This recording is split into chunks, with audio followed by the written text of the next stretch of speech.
부산에 사시면서 우리 교단 가운데 한 교회를 섬기는 장로님 있습니다.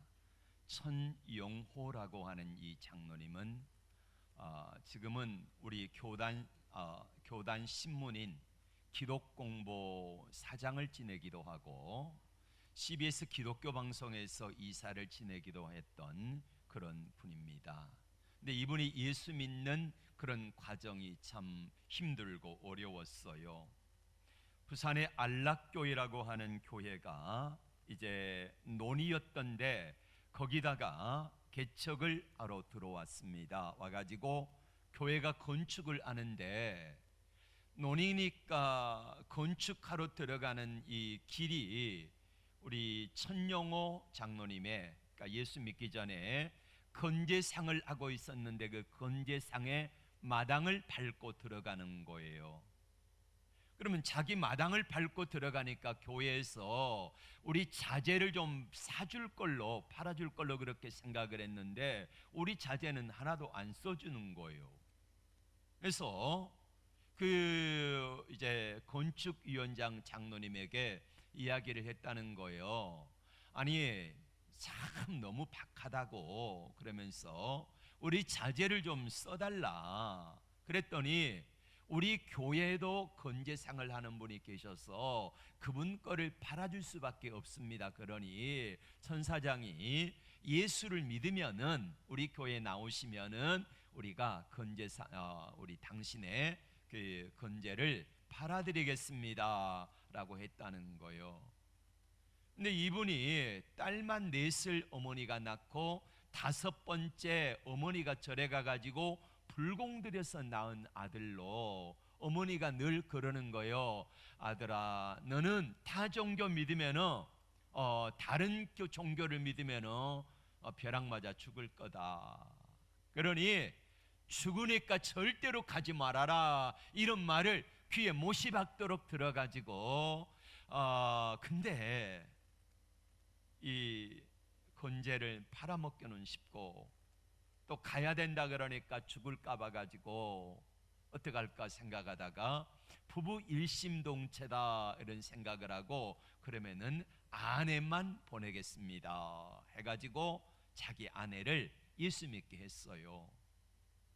그리고 나서 그 건축위원장 장로님이 당시에 부산 시내의 빨간 벽돌로 지어진 교회들을 거의 다 지었대요. 그 엄청난 교회를 짓는데 이분을 따라다니면서 자재를 납품하니까 사업이 어마어마하게 막 확장되고 잘 나가는 거예요.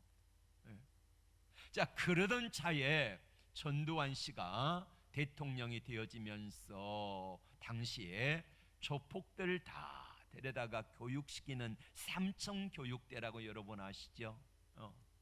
들어가면은 병신대 나오든지 아니면 죽어 나오든지 그래가지고 나와서 어느 날 갑자기 끌려가니까 방법이 없는 거예요. 인권도 없고 아무것도 없는 그런 삶을 살아가면서 나는 이제 죽었구나 생각하고 있는데 어느 날 목사님이 면회가 온 거예요.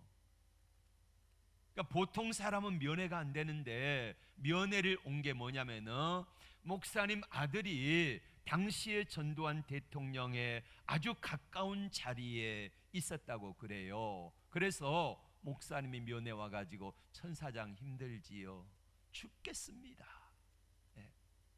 빼내만 주시면은 무엇이든지 하겠습니다. 그러면은 빼내주면 예수 믿으려냐고. 당연히 믿어야지요. 새벽부터 나가겠습니다.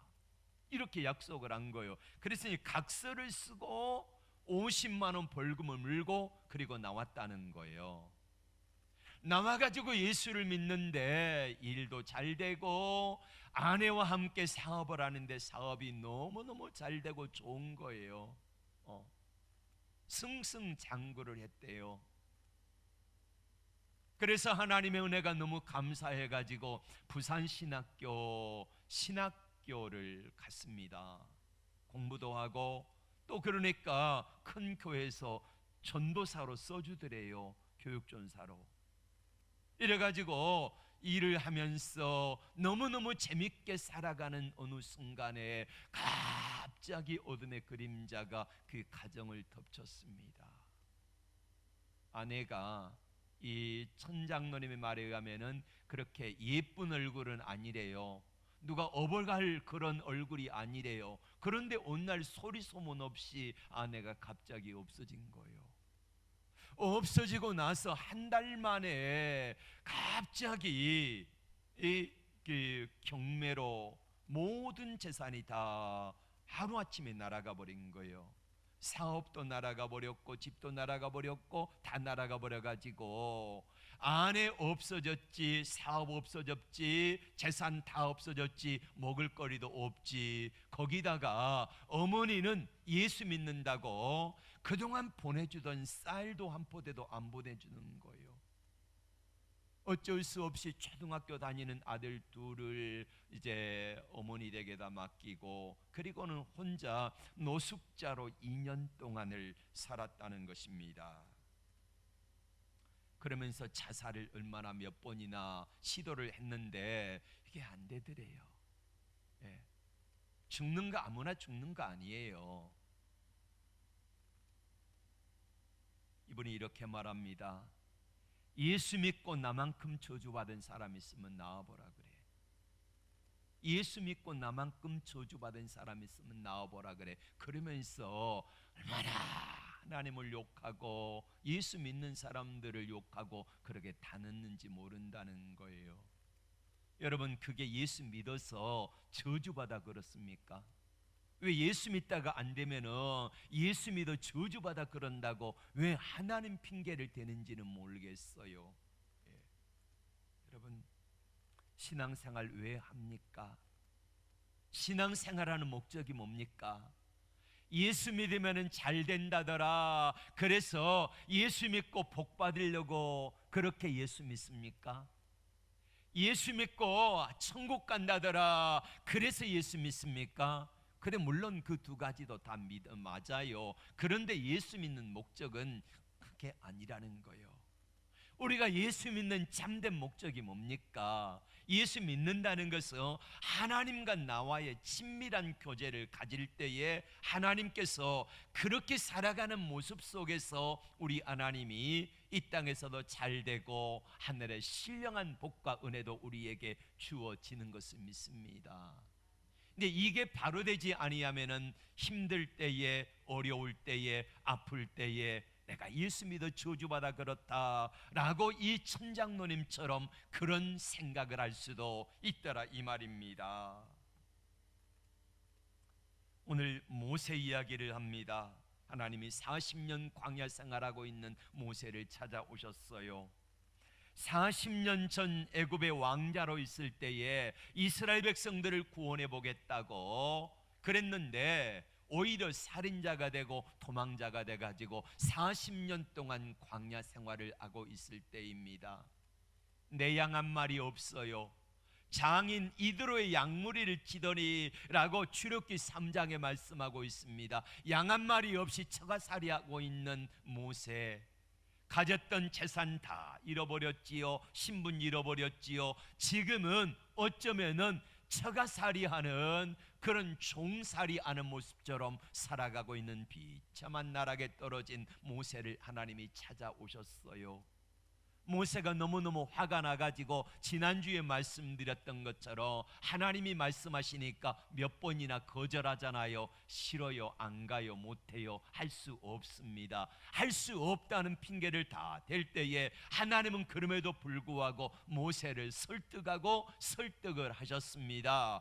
그리고 지난주 말씀드린 대로 하나님이 보여주신 거, 하나님이 들려주신 무기가 뭡니까? 가지고 있는 지팡이입니다. 던져라, 던졌더니 뱀이 됩니다. 꼬리를 잡아라, 꼬리를 잡았더니 다시 온전한 지팡이가 되어집니다. 손을 품에 넣어라 했더니 문둥병이 되고 다시 넣었더니 온전하게 되어지는 이 표적을 통하여 이것을 백성들에게 보여주면 믿을 거다. 40년 전에 너를 믿지 않았지만은 이제 이 두 가지 표적을 보여주면은 이스라엘 백성들이 너를 믿을 거라 했습니다. 가가지고 두 가지 표적을 보였더니 이스라엘 백성들이 모세를 믿어 주었어요. 자, 그리고는 바로에게 가가지고 이렇게 말씀합니다. 출애굽기 5장 1절의 말씀이에요. 내 백성을 보내라. 그들이 광야에서 하나님을 섬길 것이다. 이스라엘 백성들은 두 가지 표적을 보고 믿어 주었는데, 모세를 쫓아냈던 바로 왕은요, 안 믿어주는 거예요. 안 믿어주고 오히려 어려움이 더 가중되는 겁니다. 이스라엘 백성들에게 모세가 가가지고 하나님의 살아계심을 믿으라 하고 보여줄 때 믿었지만은 바로왕은 끔찍하지 않는 거예요. 어디 이 사람들은 믿었는데 바로왕은 안 믿어줄까요? 자, 바로왕이 화가 나가지고 모세가 와서 말하고 나간 뒤통수에다 대고 이렇게 말을 했습니다. 이스라엘 백성들이 벽돌을 만드는 노예 생활을 하고 있거든요. 풀과 칩을 이겨가지고 섞어서 벽돌을 만들고 했는데, 이제는 칩을 주지 아니하고 너희가 칩을 구해가지고 똑같은 할당된 양을 만들어내라는 겁니다. 그래서 이스라엘 백성들은 밤에 잠도 자지 못하고 들에 나가가지고 곡조 그릇토기와 또 잡초를 베가지고 거기다 넣어서 벽돌을 만들었는데 이게 할당량을 채울 수가 없어요. 그러자 감독관들을 데려다가 엄청나게 막 팹니다. 매를 맞고 나서 바로왕에 가서 이야기를 했더니 이렇게 말하는 거예요. 너희가 게을러서 그런다. 게을러서 예배를 드리러 가겠다 그런다. 그러니 너희가 예배를 드리러 갈 시간에 곡초 그릇토개를 줍든지 풀을 베든지 해가지고 똑같은 수요의 벽돌을 만들어 내라고 하면서 일이 가중되어집니다. 더 힘들어져요. 더 어려워져요. 더 문제가 깊어져요. 더 고난이 가중되어지는 그런 모습으로 바뀌어버렸더라 이것입니다. 여러분, 하나님이 모세를 보내셨잖아요. 하나님이 모세를 보내셨으면 누가 책임져 주셔야 돼요? 하나님이 책임져 주셔야 되잖아요. 40년 전에는 하나님이 보내지 아니했습니다. 자기 뜻대로 해보겠다고 했다가 어려움을 당했잖아요. 근데 지금은 하나님이 사정사정했어요. 모세에게. 모세야 제발 좀 가주라. 싫어요, 안 갈랍니다. 가줘.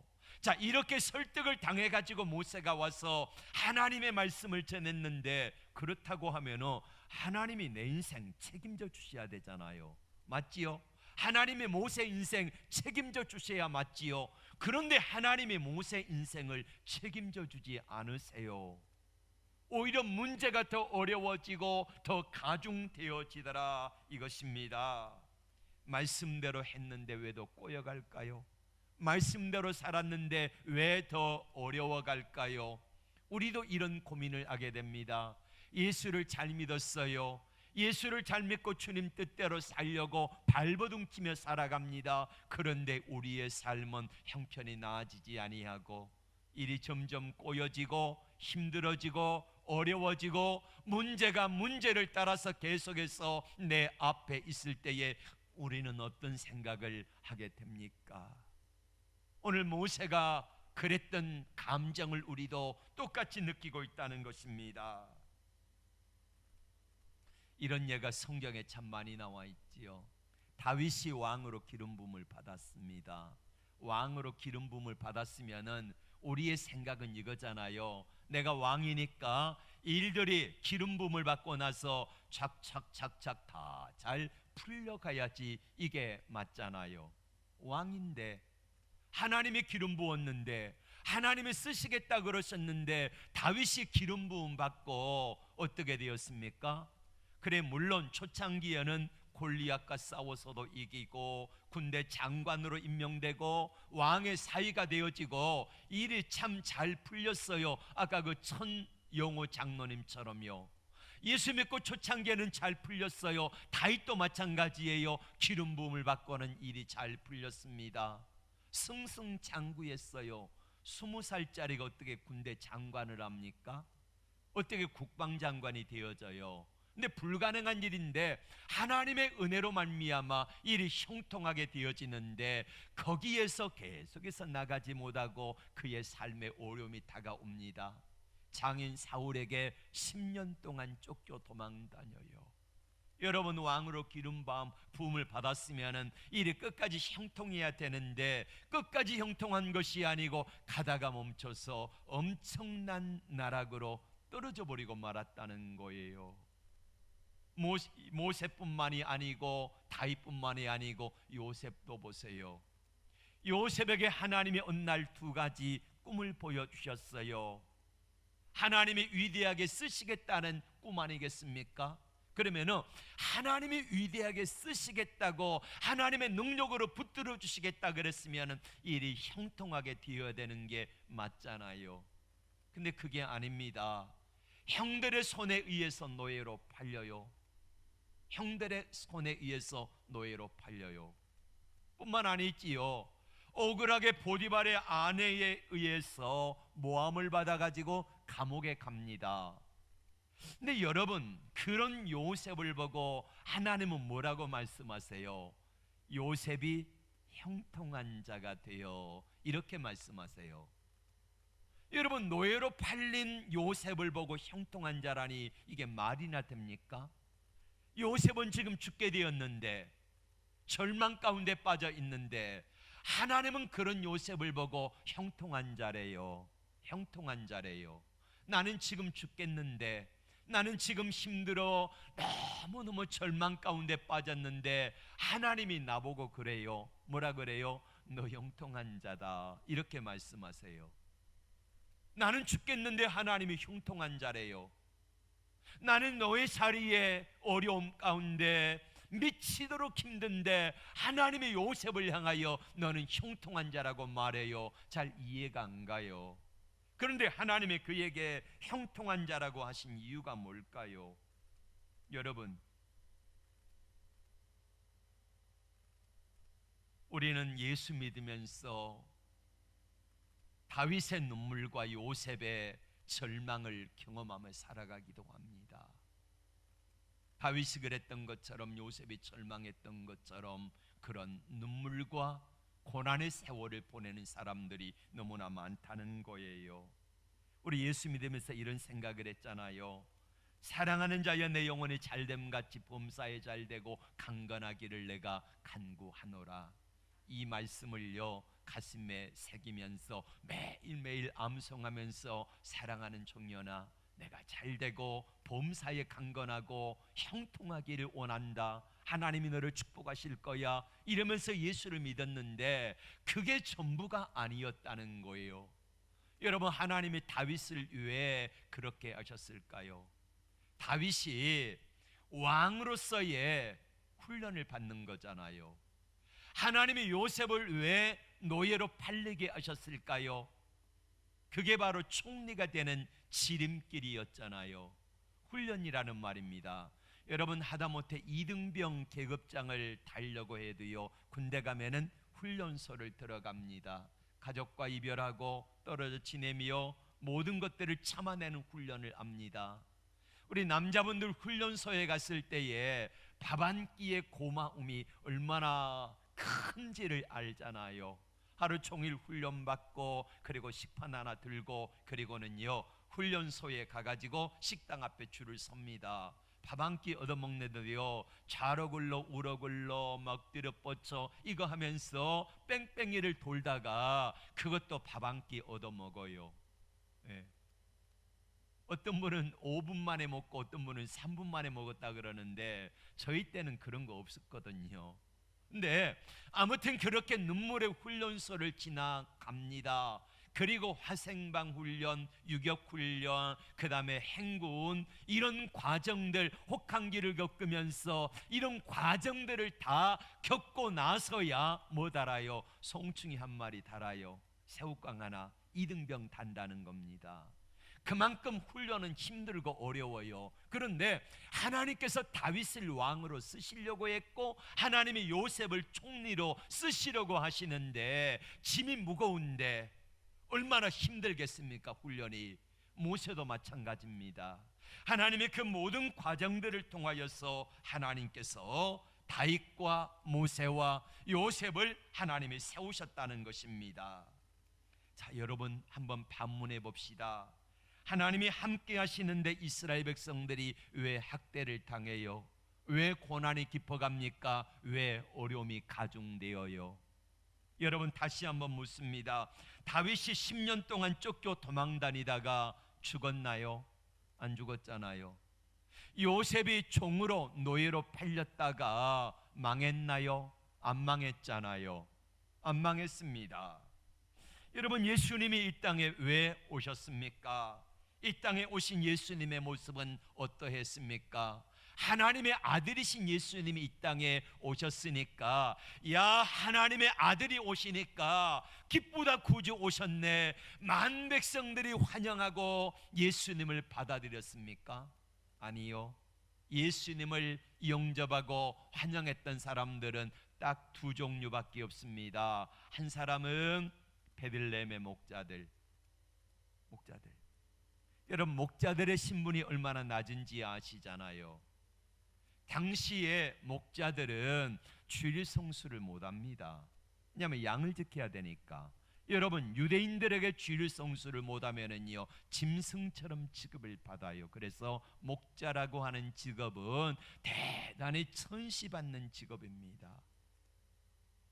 그리고 또 예수님을 환영했던 사람들은 누구예요?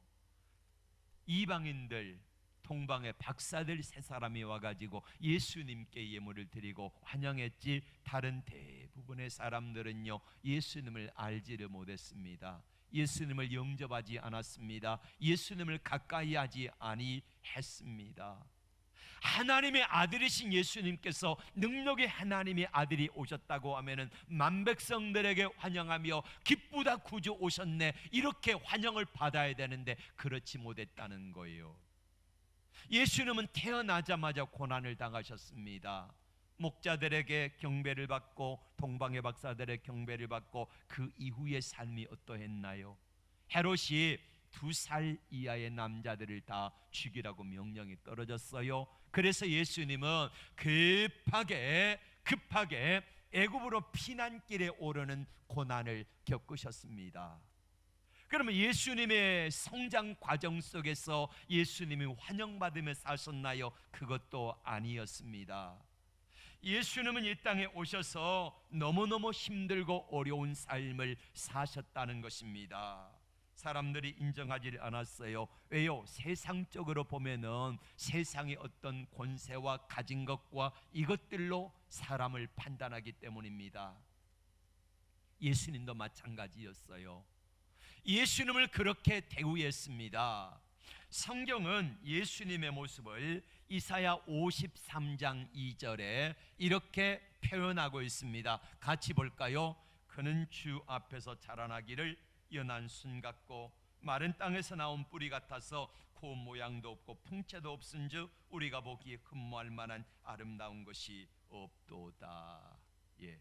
이분이 예수님의 모습이에요. 연한 순 같고 마른 땅에서 자라나는 그런 뿌리 같았다는 거예요. 그래서 흠모할 만한 모습도 없었다는 거예요. 그래서 사람들은 3절 계속해서 말씀 볼까요? 시작. 그는 멸시를 받아 사람들에게 버림받았으며 간고를 많이 겪었으며 질고를 아는 자라.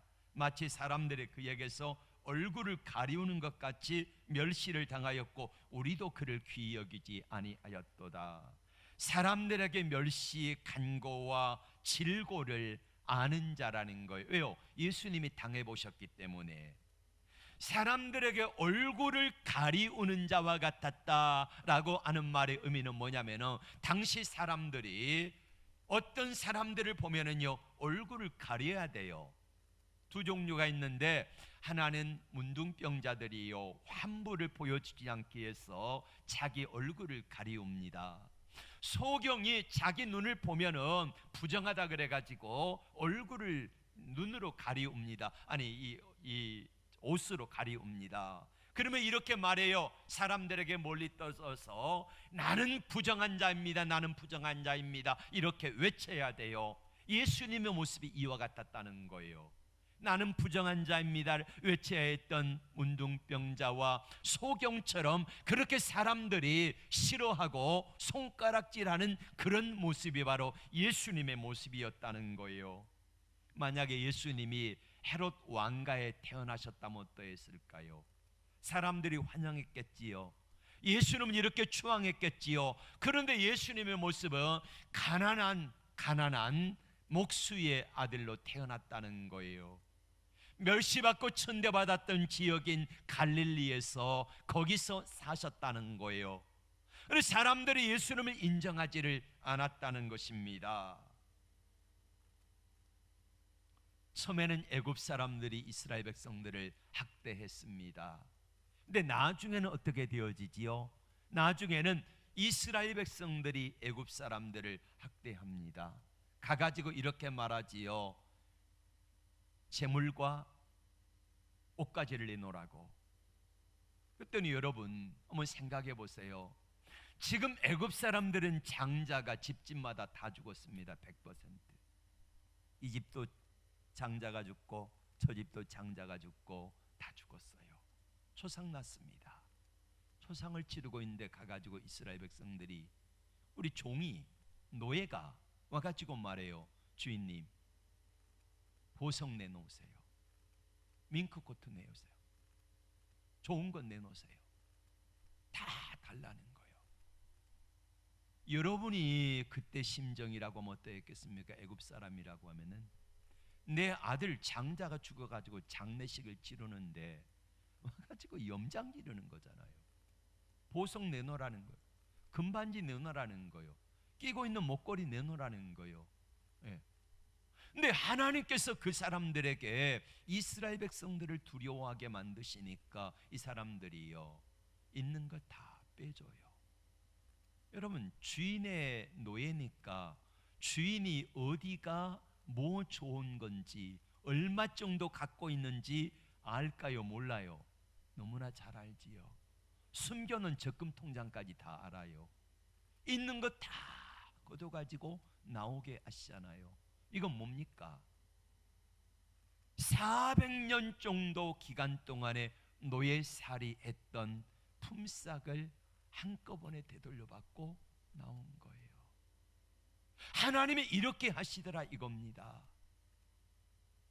하나님이 학대를 당하게 하셨는데 처음에는 학대를 당했지만은 나중에는 그들이 이스라엘 백성들이 그들을 학대하면서 다 나오게 하시는 것처럼 하나님이 역전시켜 주시는 줄로 믿습니다.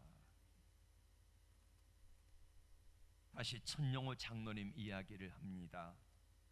이분이 노숙자 생활을 2년쯤 했어요.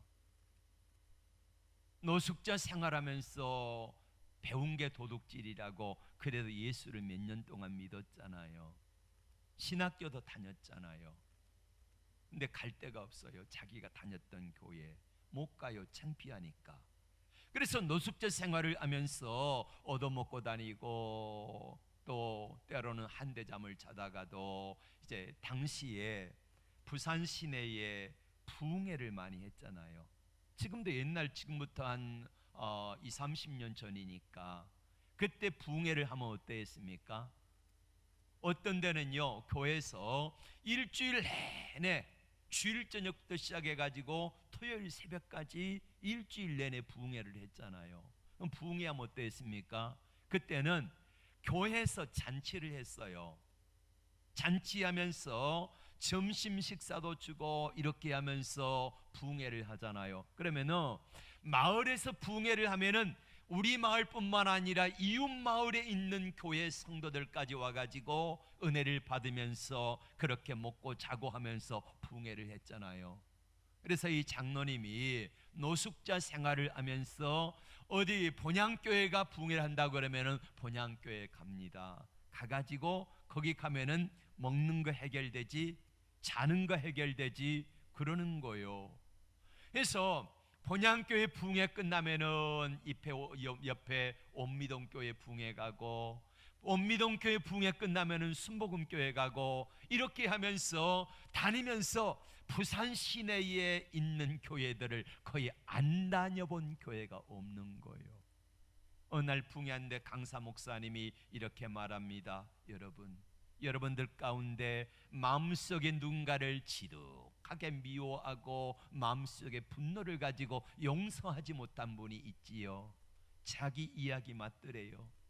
자기는 자기 아내가 이제 이름 그냥 무슨 의미인지도 모르고 나가가지고 돌아오지 아니하고 재산 다 날리고, 아내가 뭔가 빚을 보증을 썼던지 뭔가 잘못해가지고 날려버린 것 같아요. 그래서 아내 만나면은 아내 죽고 나도 죽겠다, 이런 마음 가지고 미워하면서 저주하고 그랬는데, 가만히 생각해 보니까요, 자기가 아내를 향해서 해준 게 하나도 없더래요. 23살짜리 꽃다운 나이의 아내를 납치하다시피 데려와가지고 같이 결혼식 올리고 살면서 몇 년 동안 단 한 번도 처갓집에 보내본 적이 없다는 거예요. 아내에게 명령하고 군림할 줄만 알았지 한 번도 살갑게 대해본 적이 없고, 그런 생각이 나서 하나님 앞에 회개하며 기도하는데 하나님께서 은혜를 주신 거예요. 강사 목사님이 그렇게 말씀을 하세요. 여러분, 해변가에 무수히 널려 있는 조개들은 모래가 고통을 줄 때에 그 모래를 고통을 이기지 못하여서 져버린 것들은 저렇게 바닷가에 널려진 그런 조개 껍데기가 돼가지고 있지만은, 모래 알갱이가 들어올 때에 모래의 고통을 감싸고 감싸는 것들은 예쁜 진주가 되어집니다. 그러니 여러분, 용서하세요. 그 말에 감동받고 은혜 받아가지고 기도하는데, 그날 밤에 하나님께서요, 환상 가운데 자기 아내의 모습을 보여주시는데, 자기 아내가요 팔다리가 삐쩍 말라가지고 배만 요만큼 난 삶처럼 불러가지고 그렇게 누워있는, 병상에 누워있는 모습을 보여주는데, 그 아내가 이렇게 기도하더라는 거예요. 푸념하더라는 거예요. 하나님, 저 남편, 저 원수 같은 저것만 내가 안 만났으면 내 인생이 이렇게까지는 되지 않았을 터인데, 그러면서 원망하고 울고 있는 모습을 보여주더라는 거예요. 이 장로님이 하나님께 기도합니다. 하나님, 제발 만나게 해주세요, 내 아내를. 그러면 남은 생애 아내에게 잘하고 그동안 못 해준 거 그렇게 갚으며 살겠습니다. 그렇게 기도하고 하나님 앞에 눈물로 회개했답니다. 그로부터 한 달 후에 전화가 온 거예요. 아빠, 나 한 번만 만나주면 안 될까? 염치가 없지만은 한 번만 만나달라고. 나 죽을 것 같다고. 죽기 전에 와서 한 번만 봐달라고. 그래 갔더니 2년 동안 자기 아내가 복음병원에 누워 있으면서 그 하나님이 환상 가운데 보여주셨던 똑같은 모습을 보여주시더라는 거예요. 그래서 그 아내 붙잡고 내가 잘못했노라고 그러면서 울고, 병원에서 이제 더 이상 안 되겠다고 데려가라 그러더래요. 죽을 날만 기다리는 거죠. 5천 원짜리 여인숙에 와가지고 마지막 엄마의 얼굴을 보여주기 위해서 초등학교 5학년짜리인가 그리고 3학년짜리 아들 둘 데려다가 엄마의 모습을 마지막으로 보여주니까 아이들이 울며 불며 난리가 났어요. 근데 이 부인이 너무 힘들고 고통스러우니까 잠을 못 자는데, 그 고통을 이기기 위해서 이를 악물고 견디는 모습에 더 이상 볼 수가 없더래요.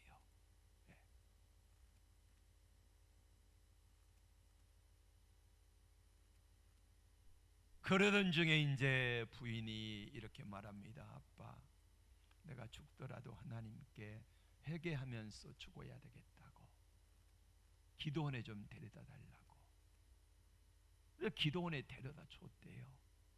갔더니 사람들이 딱 한 명 있더래. 청년 한 명. 그리고 이 부부 두 사람. 너무 추워가지고 아내가 몸도 약한데 견딜 수가 없어가지고 기도원에서 하룻밤 지나고 내려오는데, 그 내려오는 이 집사님 부부 앞에 한 청년이 뒤따라오면서 그러더래요. 집사님, 어디가 아프세요? 어디가 아프세요? 그러면서 하는 말이 뭐냐면은, 우리 어머니가 그 입이 돌아갔는데, 이 중풍을 맞았는데 침마저도 안 되고 약을 써도 안 되고 별의별 방법을 다 해도 안 됐는데 한 권사님에게 안수받고 깨끗하게 낫다는 거예요. 근데 이 양반은요, 예수를 믿는데 머리로만 지식으로만 믿었지 하나님을 믿는 게 아니에요. 무시했대요. 근데 지나가는 말로 뒤통수에도 대고 이렇게 이야기를 합니다. 864에 8282 전화번호를 바람결에 이렇게 이야기를 해주면서 지나가는데 그게 기억이 되더래요. 하나님이 일하시려니까, 하나님이 역사하시려니까요, 지나가는 말로 지나가는 청년의 그런 말 한마디가 역사를 일으키시는데요. 이 여집사님이 더 몸이 아프고 죽어가니까 남편에게, 아빠, 기도원에 가서 안 됐고, 그러니 그 권사님에게 한 번만 가서 기도받았으면 좋겠다고 그랬는데, 이 장로님이 버럭 화를 내며 말했대요. 하나님은 말씀으로 역사하시지 누구 안수 받아가지고 되는 게 아니라고. 초대교회나 이런 일이 있었지 지금은 그런 게 없다고. 그럼 딱 잘라 말했대요. 그때 아내가 쏙 들어갔지만은 다음 날 또 너무너무 고통스러우니까, 여보 마지막에 한 번만 그 권사님 기도받고 죽었으면 좋겠다고 그러면서 데려다 달라 그래요. 데려다 줬어요. 갔습니다. 자기는 안 믿으니까 자기 아내만 권사님 방에다가 데려다 놓고 자기는 밖에 한숨 쉬며 있습니다. 안에서 권사님이 들어라 그러더래요. 당신 뭐 하는 사람이요? 신학생입니다. 신학생이 하나님의 살아계심을 믿지 못하면 누가 어떡하겠느냐고. 그런 이야기 야단을 치더래요. 부인 집사님이 옆에 무릎을 꿇쳐가지고 앉혀놓고는 이제 같이 기도합시다 그러더니 남산처럼 배부른 아내의 그 배에다가 손을 얹고 기도합니다. 내가 하나님의 영광을 보리라. 내가 하나님의 살아계심을 보리라. 내가 예수 이름으로 명하노니 모든 질병이 깨끗함을 받을지어다. 근데요, 2년 동안 복음병원에 누워서 의사도 어찌하지 못했던 그 병이요, 남산처럼 배불렸던 이게요, 그날 하루 종일 쏟아지는데요, 깨끗하게 하루 동안에 빠져나가더래요. 하나님이 고쳐주시는 병은 후유증도 없대. 이 양반의 간증에 하면 이 양반이 하나님을 믿기는 믿되 지식으로만 믿었는데 그 자리에서 무릎을 꿇고 하나님께, 하나님 살아계십니다, 하나님 살아계십니다, 하나님 살아계십니다, 이거를 얼마나 외쳤는지 몰라요. 그리고는 부산 시내에 철도가 지나가는 곳에 블록이 벽돌로 지어진 그 한 달에 월세 45,000원짜리 거기 가지고 사는데, 아이들과 함께 아내가 점점점 회복되는 모습을 보며 하루하루 살아가는데 너무 기쁜 거예요. 너무 기쁜 거예요. 주일을 성수하고 버는 대로 11조를 드리고 그러면서 하나님 앞에 믿음으로 살아가는데요, 이분이 그런 간증을 해요. 하나님께서 하나님 앞에 그동안 예수를 제대로 믿지 못했고 지식으로 머리로만 믿을 때에, 그때 힘들고 어려울 때에 예수 믿고 나처럼 저주받은 사람이 있는가 나와보라고 그랬던 사람이 이제는요, 예수 믿고 나처럼 축복받은 사람이 어디 있는가 그러면서 간증하고 다니잖아요.